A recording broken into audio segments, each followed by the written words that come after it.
விஜய்க்கும் பலதரப்பட்ட ஆதரவுகள் இங்க இருக்கும்போது முதலமைச்சர் வேட்பாளர் நிக்கிறதுல அவர் ஃபர்ஸ்ட் பொசிஷன் இல்லைனாலும் செகண்ட் பொசிஷன்ல வின் பண்றதுக்கு எதிர்க்கட்சி தலைவரா நிக்கிறதுக்கு கூட சான்சஸ் இருக்கா?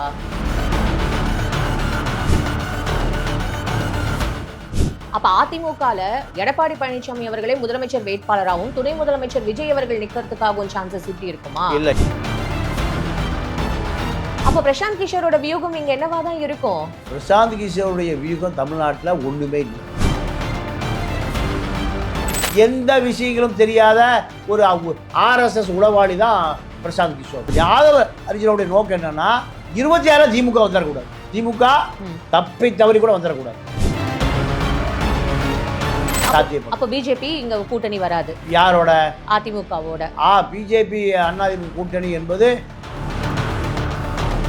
திருப்பரங்குன்றம் இஷ்யூல டிஎம்கே என்ன ஸ்டாண்ட் எடுத்தது? எந்த காலத்திலையும் சிறுபான்மை ஓட்டு திமுகவை விட்டு வெளியேறாது. ஏன்னா திமுக தான் பிஜேபியினுடைய எதிர்ப்பாளர்னு அப்பாவிய சிறுபான்மை முஸ்லீம் மக்கள் நம்பிட்டு. சார் ஆனா விஜய் அதுக்கு ஒத்துக்கணும் இல்ல சார்? விஜய் அதுக்கு ஒத்துக்கணும் இல்ல சார்? விஜய் எல்லாம் பர்ச்சேஸ் பண்ணப்படுவாருமா, விலைக்கு வாங்கப்படுவாருமா? இப்போ இது திமுக பார்த்துட்டு தானே இருக்கு. திமுக ஒண்ணும் பண்ண முடியாது. என்ன பண்ண முடியும்? அதான் கேக்குறேன். என்ன திமுக ஒண்ணுமே பண்ண முடியாது. இப்போ திமுகவோட முதலமைச்சர் கேண்டிடேட் யாரு? உதயநிதி. அது கன்ஃபார்ம்டா? 100% கன்ஃபார்ம். விஜய் அவர்களை கம்பேர் பண்ணும்போதோ இல்ல அண்ணாமலை அவர்கள் கம்பேர் பண்ணும்போது இளைஞர்கள் கூட்டம் எப்படி சார் இருக்கும்? என்ன மாதிரியான ஒரு ஓட் பேசி செட்? ஆமா, உங்க கருத்து அது என்ன கருத்து? அண்ணாமலை தான் பெரிய சாக்ரட்டிஸ் ஆகவும், விஜய் இப்போ பிளாட்டா மாறியும். அப்ப நிறைய விஷயமே தெரியல, நீங்க சொல்லித்தான் தெரியுது. அப்படின்னு 300 கோடி கொடுத்து பாட கூட்டு வரணுமா அப்படின்னு பிரசாந்த் கிஷோர் சொன்னாரு. விஜய் இந்த மண்ணு சொல்லுது. பிரசாந்த் கிஷோர் 300 கோடிக்கு பீகார் வந்து இறக்குமதி செய்யப்பட்ட மசாலா பொடி இருக்கிற பானிபூரி பாத்தி கேரம்னு விட்டு வெல்லவா, வீட்டை விட்டு வெல்லவா, பேச்சு முடிச்சு தூக்கம் வருது. பேச்சு முடிச்சிட்டீங்களா? அதான் சார். நான் ஒரே கேள்வி கேட்கறது மட்டும் பதில் சொல்லுமா? அரசியல் தலைவர் நான் ஏத்துக்கிறேன்.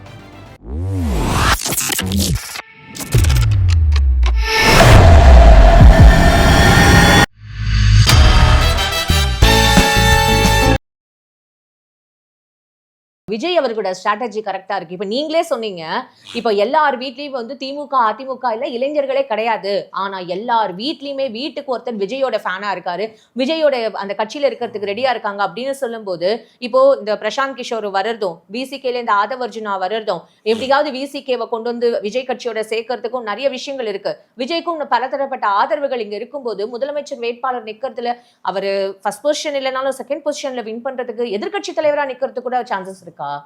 இல்லைம்மா, அதாவது நீங்கள் ஒரு குறைந்தபட்சம் ஒரு 30 எம்எல்ஏ வந்தால் தான் விஜய் கட்சி அங்கீகரிக்கப்படும், விஜயுடைய ஆதரவாளர்களும் அங்கே நிற்பான். இதற்கான வாய்ப்பு 26 விஜய்க்கு இல்லை. திமுகவை எதிர்ப்பது அவருக்கு ஒரு பெரிய அரசியல் தகுதி. அதே போல் அதிமுகவோட சேர்ந்து கொள்வது தான் அடுத்த தகுதி. அப்ப அதிமுகல எடப்பாடி பழனிசாமி அவர்களே முதலமைச்சர் வேட்பாளராகவும் துணை முதலமைச்சர் விஜய் அவர்கள் நிக்கிறதுக்காகவும் சான்சஸ் இப்படி இருக்குமா? இல்லை, இருக்கு. அதுவும் இருக்காது. நீங்க எல்லாம் ஒப்பந்தம் போடுவாங்க. அதிமுகவுக்கு 118 சீட்டு வந்தா விஜய் யாருன்னு தெரியாது. அப்ப பிரசாந்த் கிஷோரோட வியூகம் இங்க என்னவா தான் இருக்கும்? பிரசாந்த் கிஷோருடைய வியூகம் தமிழ்நாட்டில் ஒண்ணுமே இல்லை. பிரசாந்த் கிஷோருக்கு தமிழ்நாட்டினுடைய அரசியல் கட்டமைப்பு, சாதிய அரசியல், எந்த சாதி அதிகமாக இருக்கோ அங்கே தான் அந்த வேட்பாளர் தான் போடுவாங்க. இது போன்ற எந்த விஷயங்களும் தெரியாத ஒரு RSS உளவாளி தான் பிரசாந்த் கிஷோர். அந்த RSS உளவாளியை நம்ம ஆதவ அர்ஜுன் என்ன பண்ணுறாரு?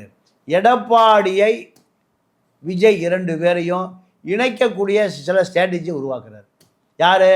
பிரசாந்த் கிஷோர். பிரசாந்த் கிஷோரை காமிச்சு ஆதவ அர்ஜுனோடைய நோக்கம் என்னன்னா 26 திமுக வந்துடக்கூடாது, திமுக தப்பி தவறி கூட வந்துடக்கூடாது. இதுதான் அவருடைய நோக்கம். அப்போ விஜயும் எடப்பாடியும் இணைத்தால் மட்டும்தான் அது சாத்தியப்படும். அப்போ பிஜேபி இங்க கூட்டணி வராது. யாரோட? அதிமுகவோட. பிஜேபி அதிமுக கூட்டணி என்பது அதிமுக தற்கொலை செய்து கொள்வதற்கு சமம். அதிமுக தற்கொலை. நீங்கள் எடப்பாடிக்கு அந்த நோக்கம் இருந்தால் கூட்டணி முடிச்சே இருக்க மாட்டார். அந்த நோக்கமே இல்லை. ஏன்? திமுகனுடைய வாக்கு வங்கி 14 + 3 17%. முஸ்லீம் கிறிஸ்துவர் வாக்கு 17%. இந்த 17 பிஜேபிக்கு எதிரான வாக்கு. பிஜேபி யார் எதிர்க்கிறாங்களோ அவங்களுக்கு என்ன கிடைக்கும்? இந்த 17% கிடைக்கும். திருப்பரங்குன்றம் இஷ்யூல டிஎம்கே என்ன ஸ்டாண்ட் எடுத்தது? அப்ப இப்ப எந்த மாதிரியான வியூகம் வந்து இப்ப இவங்க கால்குலேட் பண்ணிருப்பாங்க? இப்ப சிறுபான்மையினர்லாம் அதிருப்தியில இருந்தாங்க அப்படின்னா இப்ப அவங்களோட ஓட்டு திமுக கிடைக்கிறது ரொம்ப கஷ்டம் தானே?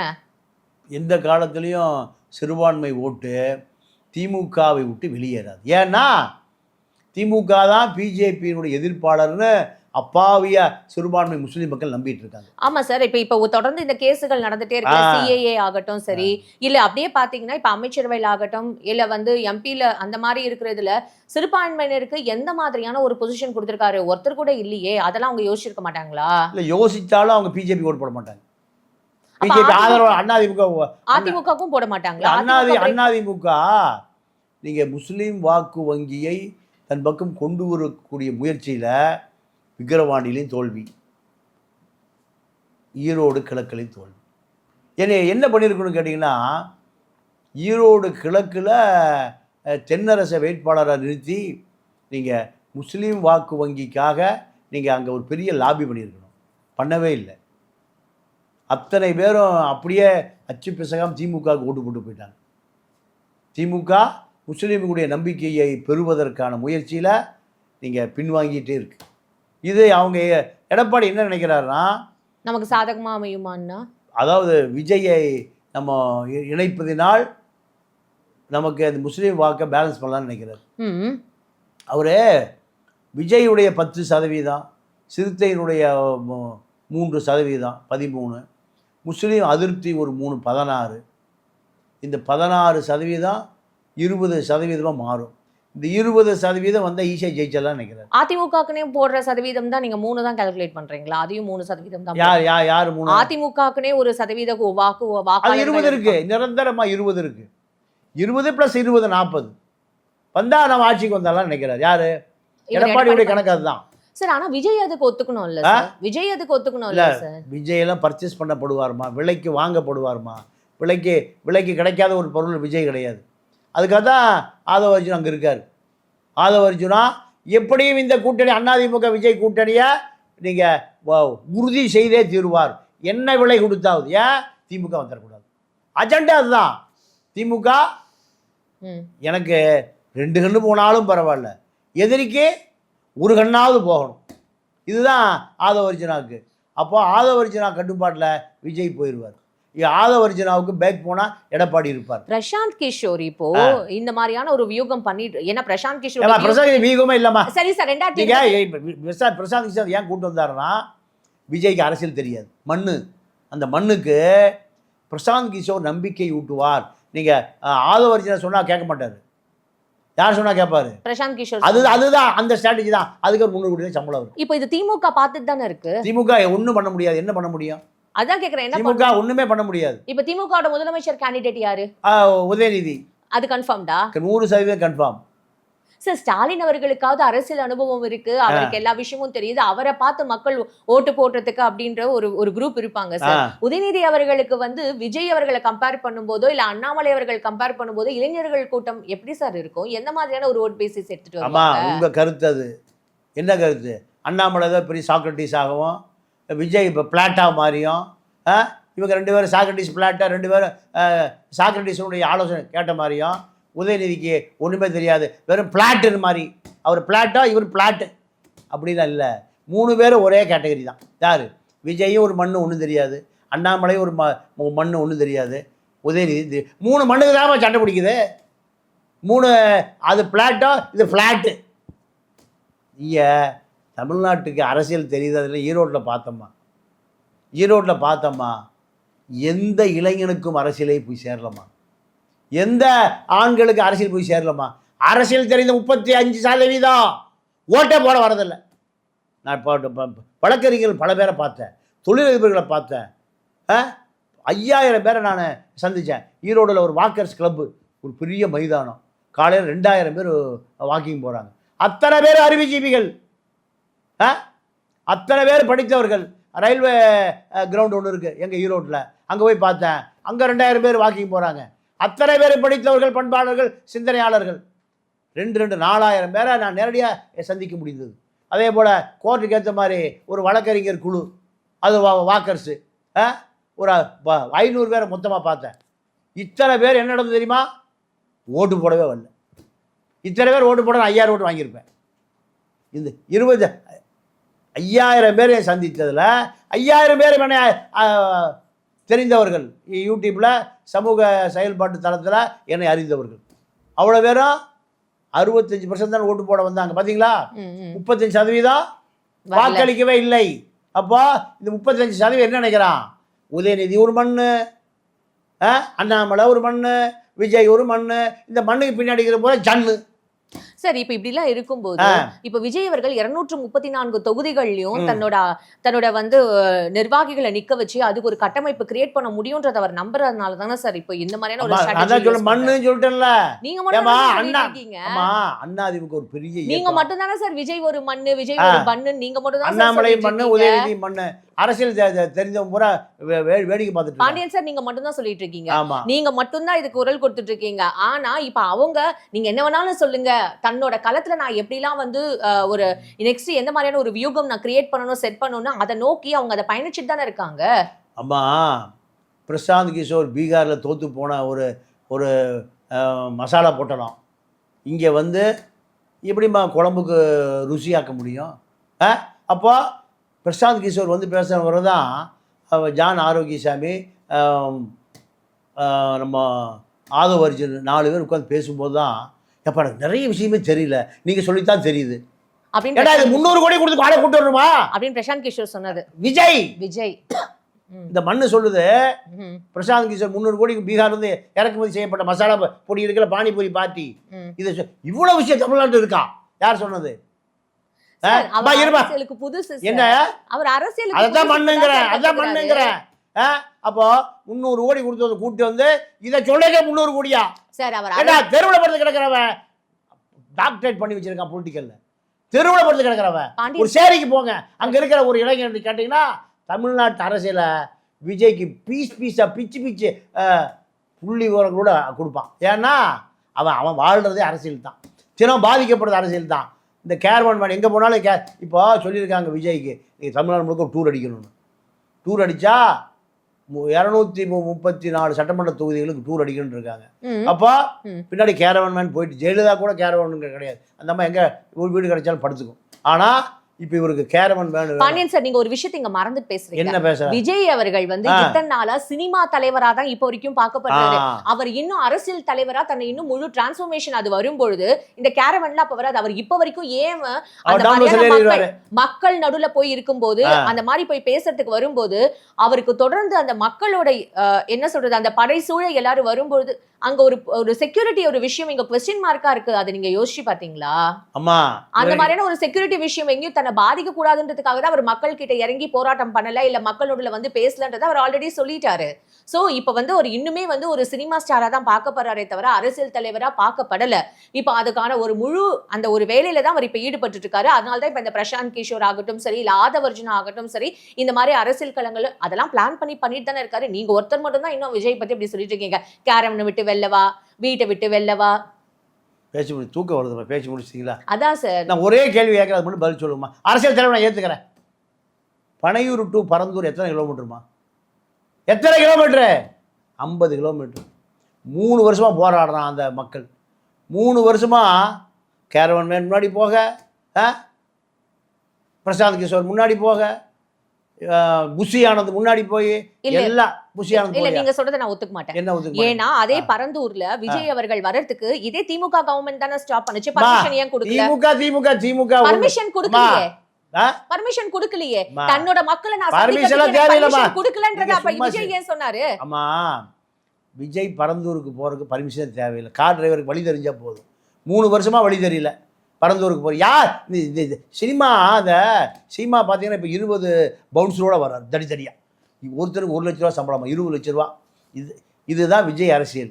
அப்போது உங்களுக்கு பவுன்சர் இல்லாமல் அரசியலே பண்ண முடியாது. மக்கள் பவுன்சரா அழுக்கு சட்டையோடு இருக்கான். என்ன தலையில விஜயகாந்த் அவர் இறந்து போகும்போது அவரை பார்க்கிறதுக்கு அவர் மேல செருப்பால அடிச்சாங்க. விஜயகாந்த் இறந்து போனப்போ அவரை வந்து பாக்குறதுக்கு வரும்பொழுது இதே மக்கள் வந்து பவுன்சர்ஸான்னு நீங்க கேட்டீங்க, செருப்பால அடிச்சாங்கல்ல. அடிக்கத்தானே செய்வாங்க.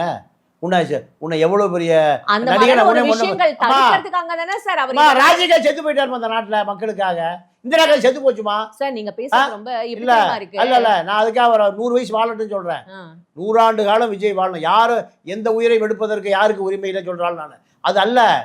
நீங்க பவுன்சர்னா காமராஜர் பவுன்சருடைய வாழ்ந்தாரு, பெரியார் பவுன்சருடைய வாழ்ந்தாரு, கக்க பவுன்சருடைய வாழ்ந்தாரு. உங்களுக்கு பவுன்சரை தவிர பவுன்சர் கேரவன் வேன் இதை தவிர எதுவுமே தெரியாது. நீங்க அடுத்து என்ன பண்ணுவீங்க? மக்கள் மாமா மக்கள் வெளில வரணும். இல்ல மக்கள் வெள்ளத்துல அடிச்சுட்டு போறான். திருவண்ணாமலையில சரிஞ்சு விழுகுது. எங்கடா இருக்கார் தலைவர்னா கோவாவில் கீர்த்தி சுரேஷ் கல்யாண வீட்டில் இருக்காரு. எப்படா போனாரு? ரயிலில் போனாரா, நடந்து போனாரானா? சார்ட்டர் ஃபிளைட் திரிஷா கூட போனாரு. இதாமா தமிழனுக்கு பெருமை. கிடையாது. அரசியலுக்கு வந்துட்டா தெருவா மக்கள் பேசுவான். அரசியல் என்பது நீங்க அண்ணா சொல்லுவாரு, we are man of street of, அதாவது we are representative man of street. நாங்களெல்லாம் தெருவோரத்து மக்களுடைய பிரதிநிதின்னு சொல்லுவார். அதுதான் அரசியல். அரசியல் எங்கிருந்து வர்றான்? கேரவன் மேலே 200 கோடி ரூபாய் தேவையில்லை. சீனிவாசன் வேணும், பெரியார் வேணும், எல்லாம் எங்கள் தெருவில் இருந்து வந்தாங்க. ஆனால் இப்போ இளைஞர்களுக்கு அரசியல் தெரியல. அதனால நீங்கள் இன்னும் சினிமாக்காரன் தான், உங்களை சினிமாக்காரன் தான் பார்க்குறானே தவிர அரசியல்வாதி இன்னும் பார்க்கல. ஏன்னா உங்களுக்கு ஒன்றுமே தெரியல. உங்களுக்கு இந்த 30 அணி போடுவதற்கு எத்தனை வருஷம் ஆயிருக்கு? 3 வருஷம் ஆயிருக்கு. இந்த 30 அணி போடும்போது கூட அந்த அது இப்போ ஒரு பெரிய ஒரு திருநங்கைகள் அணியை 9வது அணியை போட்டிருக்காரு. 9வது அணியை போட்டிருக்காரு. அப்போ இந்த அறிவு கூட இல்லை. இல்லாத நீங்கள் எப்படி இந்த மக்களுக்கான பிரதிநிதியாக இருக்க முடியும்? அதனால விஜய், ஆதவ் அர்ஜுனா, பிரசாந்த் கிஷோர், ஜான் ஆரோக்கியசாமி 4 பேரும் இன்னும் 40 வருஷம் கூடி பேசினாலும் இந்த அரசியல் இதை தாண்டி மேலே போகாது. ஏன்னா அரசியலை தீர்மானிக்கக்கூடிய அரசியல்வாதி. ஆனால் இவருக்கு அரசியலே தெரியாது. அரசியல் என்பது சினிமாவும் அரசியலும் 2 வேறு. ஜெயலலிதா சினிமாக்காரி தான், எம்ஜிஆர் சினிமாக்காரர் தான். ஆனால் 2 சினிமாக்காரர்களும் இந்த மக்களுடைய நாடி துடிப்பை தெரிந்தவர்கள். அதனால தான் இன்னைக்கு அந்த அதிமுக முழுமையாக கட்டமைக்கப்பட்டிருக்கு. சார், ஜெயலலிதா அவங்க உள்ள வரும்பொழுது அதிமுகல அவங்களுக்கு எல்லாமே தெரிஞ்சுதான் உள்ள வந்தாங்களா? எல்லாம் தெரிஞ்சுதான் உள்ள வந்தாங்களா? தெரிந்து கொண்டார்கள். இதுல நீங்க சொல்றதுல தெரிந்து கொள்வதற்கு முயற்சி வேணுமா? ஜெயலலிதா முடிய பிடிச்ச இழுத்து அடிச்சு உதைச்சு ஜாக்கெட்டை பிச்சு சட்டையை பிச்சு அந்த அம்மா அடுத்து நான் நீ உள்ளே வந்தால் முதலமைச்சராக தான் உள்ளே வருவேன்னு அந்த அம்மா சபதம் வச்சுட்டு போச்சு. விஜய் அப்படிதான் சபதம் வைக்க சொல்லுங்களாம் பார்ப்போம். கையை இதுக்கு மேலே தூக்க மாட்டேங்கிறார். இப்போ இதுக்கு மேலே தூக்க மாட்டேங்க. நான் பார்த்தேன். ஏன் அவ்வளோதான்ட்டு உங்கள் மரியாதை. இப்படி கும்பிடுற அரசியல்வாதியில் அவன் நிற்கிறான், ஒருத்தர் ஓடி போய் காலில் விழுகிறான். அவனுக்கு திரும்பி விதமான ஒரு நீங்க இதெல்லாம் கிடையாது. பொது வாழ்க்கைக்கு பொது வாழ்க்கைக்கு அதெல்லாம் அவ்வளோ தூரம் பண்றீங்க. இல்லை, பொது வாழ்க்கைக்கு வந்த பிறகு உங்களுடைய ஒவ்வொரு செயலும் கண்காணிக்கப்படும், ஒவ்வொரு அந்தரங்கம் பார்க்கப்படும். நீங்கள் உங்களுடைய வாழ்க்கை பொது வாழ்க்கை. அதுக்கு பேர் என்ன வாழ்க்கை? சினிமா வாழ்க்கை. 150 கோடி ரூபா கூட எவனும் பார்க்க மாட்டான். நீங்கள் நயன்தாரா, திரிஷா, கீர்த்தி சுரேஷ் இப்படி யார் கூட டூயட் பாடலாம். டூயட் தான் சொல்கிறேன். ஆனால் பொது வாழ்க்கைக்கு வந்த பிறகு நீங்கள் அத்தனை பேருக்குமான தலைவராக நீங்கள் மாறி போகிறீங்க. அப்போ தலைவருக்கான தகுதியை வளர்த்து கொள்ளுமே தவிர அப்படி இறங்கி வர்றாரு, எல்லாம் கும்பிடுறான். இப்படி கும்பிட மாட்டேங்கிறாரு. இந்த கை இங்கேருந்து இப்படி ட்ரம்ப் கூட கும்பிடுறாரு. ஓடி செகண்ட் கொடுக்குற படம் வீடியோக்களை பார்க்குறான். அப்போது ஏதோ உதயநிதி இருக்கார், அந்த பக்கம் அண்ணாமலை இருக்கார். 2 பேருக்குமான அரசியல் ஒன்றுமே இல்லை, ஜீரோவாக இருக்குது. அதனால் ரசிகனுக்கு அரசியலே தெரியாதனால உங்களை பின்தொடர்கிறான். ரொம்ப நாள் ஆகாது, சரியான ஆள் வந்தான்னா உங்களை ரஜினிக்கு நேர்ந்து தான் நேரும், சிவாஜிக்கு நேர்ந்து தான் நேரும், டி ராஜேந்தருக்கு. நீங்கள் நான் ஒரு கிருஷ்ணா தியேட்டரில் மைக் போட்டு பேசிகிட்டு இருந்தேன். ஒரு ஆள் வந்தார், எங்களெல்லாம் அதிகமாக பேசாதீங்க திமுகவை அப்படின்னாரு. நாங்கள் இதே இடத்துல தான் டி ராஜேந்தர் அடித்து ஓட விட்டோம், மைக்குக்கெல்லாம் உடச்சி விட்டோம். அப்போவும் மைக்கு முடிச்சு பேசிகிட்டு இருந்தார் டி ராஜேந்தர். நாங்கள் அப்போது இதுதான் அரசியலை தவிர நீங்கள் கேரவன் வேன்லேயே அரசியலை தீர்மானிக்க முடியாது. இதுதான் விஜயனுடைய அரசியல் களம். இந்த அரசியல் களத்தில் 26ல் என்ன பாடுபட போனார்னு பாருங்கள். அவ்வளோ எளிதாக இருக்காது. அதிமுகவில் சேர்ந்து அதிமுக உங்களை காப்பாற்றுவான். அதிமுகவில் சேரலைன்னா உங்களுடைய அரசியல் வாழ்க்கை ரஜினியை போல, சிவாஜியை போல முடிவுரை, அதாவது எண்டு கார்டு, சினிமா வேலை சொல்லணும், எண்டு கார்டு போடுறது ரொம்ப நாள் ஓடாது. ஃபைன் சார், இவ்வளோ நேரம் உங்களோட பொன்னான நேரத்துக்கு ரொம்ப நன்றி. நீங்கள் சொல்கிற ஸ்ட்ராட்டஜி எப்படி ஒர்க் ஆகுதுன்றத இன்னும் வரப்போகிற சட்டமன்ற தேர்தலில் பார்த்துக்கலாம். நன்றி, வணக்கம்.